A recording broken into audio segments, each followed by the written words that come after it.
Well, it's definitely a different opinion to my wife. I'm not saying my wife sweats the small stuff, but I've learned to live in the moment, and I live in it very, very well. So I'll have a very stressful situation that everybody has, and I'm not saying that I'm any different than anybody else, but the way that I manage that is in two ways. And it took me years. I worked it out last year. I forget where it was, but I was sort of working backwards on how long it took me to actually master living in the moment. And a great example is when you're going to sleep at night time, when all your thoughts and great entrepreneurs talk about, I can't switch my mind off. Living in the moment, you switch your mind off, because what you do is you separate yourself from having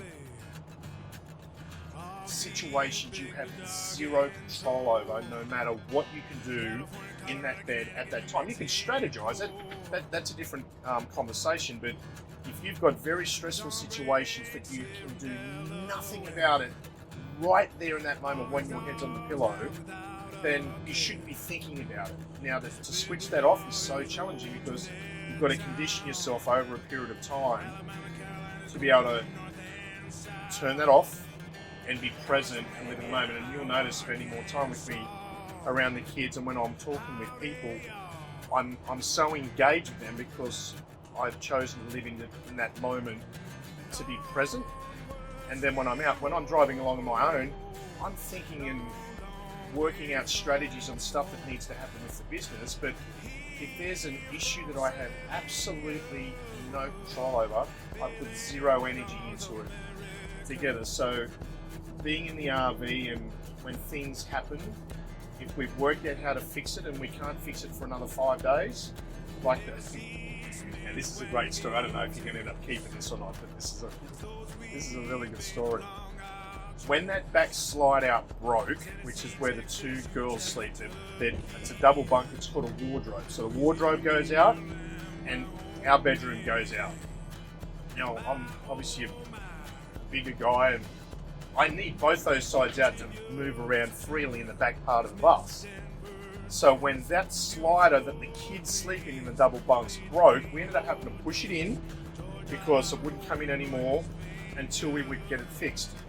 Now, we knew it was going to take a time frame until we could get somewhere long enough to get it fixed. So for 2 weeks, that slider was pushed in and couldn't push it out. In the middle of the night, I go to the toilet twice. So again, not being able to get to the toilet, I would go to the toilet in a water bottle. So I wouldn't, in the middle of the night, try and squeeze through to get to the toilet. So I weed in this little, plastic water bottle and put it next to my bed. Thought, okay, I've got to go a second time, so I'll put it on this side and I'll put my water bottle on that side. And somehow I confused the two. So in the middle of the night, when I went to have my sip of water, I actually drank my own weed.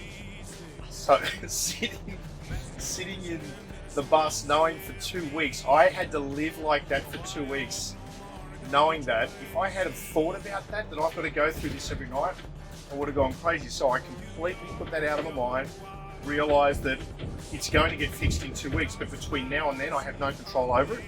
So I just completely let it go. So I know that's a long answer to your question, but I love this so much because I'm living in the moment and really enjoying that we're leaving a legacy, we're having an impact, we can change the environment, we can create so many different circumstances with people that don't like what they're doing right now are going to come into this company and love what they're doing long term. Like, there's so many amazing angles that this tour is creating as we're speaking, and being on all the big shows like Rachel Ray and Larry King, going on the Today Show in November, and knowing we're getting all that exposure. It doesn't matter that the bus breaks down, it doesn't matter that there's inconveniences going on, because not everybody created a once-in-a-lifetime tour like this to go around the country. No one has ever done this in the history of America. It took 5 Australians to come over here.